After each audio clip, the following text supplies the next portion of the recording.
Salut tout le monde, j'espère que vous allez bien. La recette du jour, c'est la Charlotte Royale aux fraises. Donc recette inconnue pour moi, j'ai jamais fait. Mais j'avais vu cette recette dans l'émission Le meilleur pâtissier, ça remonte à il y a 10 ans maintenant je pense. Et c'est l'occasion pour moi de la faire aujourd'hui. Donc j'espère que vous avez hâte de voir le résultat. Petit rappel, je viens de sortir mon e-book de pâtisserie ainsi que ma formation de pâtisserie. Et ça se retrouve sur Patreon, donc c'est le premier lien dans la description de cette vidéo aussi. Et je vous invite à me rejoindre sur Patreon pour en savoir plus. Et maintenant, place à la recette. On commence par réaliser la génoise, et pour ça, on va commencer par le bain-marie. Je vais verser les 3 œufs dans le bol avec le sucre, et je vais venir les fouetter. Et tout en les fouettant, donc la température va monter petit à petit. Le but c'est d'arriver à 50 degrés, donc je mesure bien la température avec un thermomètre sonde, car à 60 degrés environ, les œufs vont commencer à coaguler.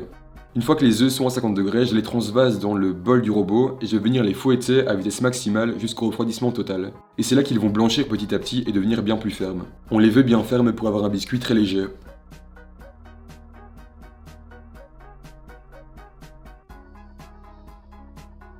On va ensuite ajouter la farine, on y va avec la maryse et en 2-3 fois car l'idée maintenant c'est de ne pas faire retomber le mélange. Une fois que la farine est complètement incorporée, on va arrêter de mélanger parce que plus on mélange, plus évidemment le biscuit retombe. J'ai beurré et fariné un moule de 16 cm de diamètre dans lequel je vais venir mettre une petite partie de la génoise, juste pour avoir la base du gâteau. Et le reste de génoise, je vais venir l'étaler sur une plaque munie de papier sulfurisé pour démouler la génoise plus facilement. Et la plaque ici fait 30 cm de côté pour 22 cm de large. J'enfonce sans plus tarder à 180 degrés pour 8 minutes de cuisson. Et le temps de cuisson est identique pour le moule.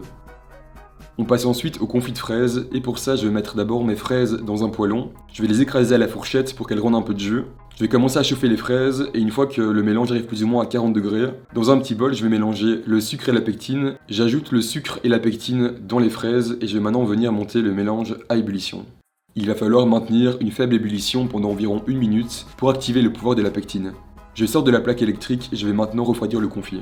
Je le mets dans un petit bol que je vais venir filmer au contact. Ce que moi j'ai fait hors caméra, c'est que je suis venu mixer au mixeur plongeant le confit pour ne pas avoir de petits bouts de fraises. Parce que je pense que la recette de base, normalement, c'est une gelée de fraises ou plutôt une confiture de fraises. Et là, je risque d'avoir des petits bouts qui pourront me déranger lors du montage du gâteau. Dès que la cuisson de la génoise était terminée, en fait, j'ai mis un petit drap sur la plaque pour éviter que la vapeur d'eau du biscuit s'échappe et pour que le biscuit reste bien moelleux et que je puisse le rouler plus facilement. Maintenant, je démoule la génoise et je vais venir la retourner sur un film plastique.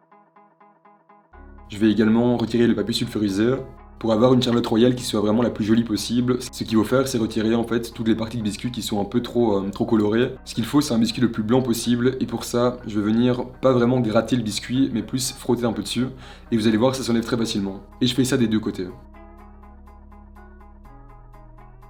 Maintenant que j'ai une belle génoise bien blanche, ce que je vais faire, c'est que je vais récupérer le confit de fraises, et je vais venir l'étaler très finement sur la génoise. Je vais également parer les côtés qui sont un petit peu trop secs. J'étale le confit, j'en mets pas trop non plus parce que je vois qu'il est plus souple que l'aurait été une gelée ou de la confiture. Je roule le biscuit en le serrant un maximum sur la base surtout, car sinon je risque en fait d'avoir un biscuit roulé avec du vide à l'intérieur, ce qui n'est pas souhaitable. En fait l'idéal ça aurait été de prendre du papier cuisson encore une fois et de venir serrer le biscuit roulé comme une bûche de Noël. Donc je vais vous montrer comment je fais généralement avec les bûches de Noël, comme ça vous faites cette technique là et pas celle que j'ai fait ici, parce que celle que j'utilise ici est un peu moins pratique. Et du coup malheureusement le biscuit roulé n'a pas été assez serré et il y avait un petit manque de confit de fraise au milieu du biscuit roulé. Donc voilà, la technique qui est à faire, c'est celle qui est ici. Je réserve le biscuit roulé au moins 2 heures au frigo pour que la pectine prenne bien. Je vais maintenant passer à la mousse bavaroise, et pour ça, on va commencer par faire une crème anglaise. J'ai pas filmé cette partie-là, mais si vous voulez retrouver une bonne recette de crème anglaise, suivez le lien qui apparaît maintenant en haut à droite de votre écran. Une fois que la crème anglaise est montée à 82 degrés, c'est qu'elle est prête, et je vais la retirer de la plaque électrique, et je vais maintenant ajouter la gélatine qui a préalablement été réhydratée dans de l'eau froide. Je vais bien l'essorer pour retirer un maximum d'eau, et je l'ajoute dans la crème anglaise. Je réserve de côté, et j'attends que la crème anglaise refroidisse à 20 degrés. Pour le montage, je récupère le biscuit roulé que je vais venir découper en fines lamelles. Je découpe toutes les lamelles au couteau-ci, c'est le plus facile pour pas écraser le biscuit. Ce qu'on veut évidemment, c'est un maximum de lamelles pour être confortable pour le montage du gâteau. Donc veillez bien sûr à couper des lamelles pas trop épaisses. Moi je les coupais environ 2 cm et j'étais vraiment tout juste pour finaliser le gâteau. J'ai même dû bricoler un peu à la fin en coupant des morceaux en deux.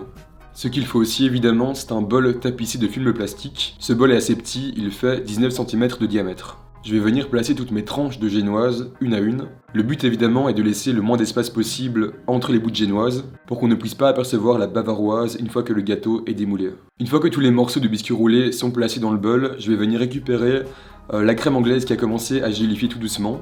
En parallèle, j'avais monté de la crème en chantilly que j'ai réservée ensuite dans un bol au frigo. Je récupère la crème montée et je vais maintenant venir l'incorporer dans la crème anglaise en 2 fois. J'aurais dû attendre que la crème anglaise soit un peu plus gélifiée, donc un peu plus froide, avant d'y ajouter la crème montée. Ça m'aurait donné une crème bavaroise qui soit un peu moins souple. Parce que là, une fois que j'ai ajouté toute la crème montée, on a un peu un effet de soupe. C'est pas super grave, c'est pas raté pour autant, mais on aurait pu avoir une bavaroise qui soit un peu plus légère.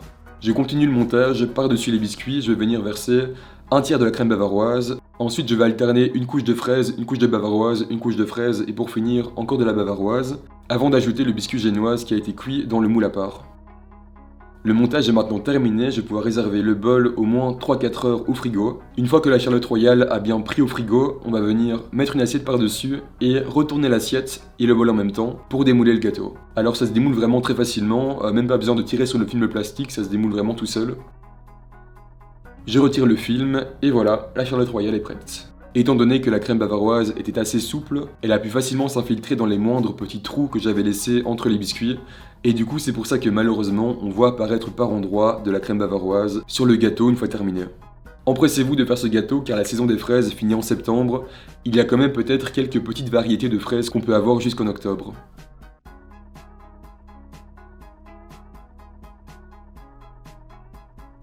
Et voilà, c'était la Charlotte Royale aux fraises, qui est ni plus ni moins qu'une Charlotte aux fraises, sauf qu'il y a du biscuit donc par-dessus le gâteau et sur tous les contours.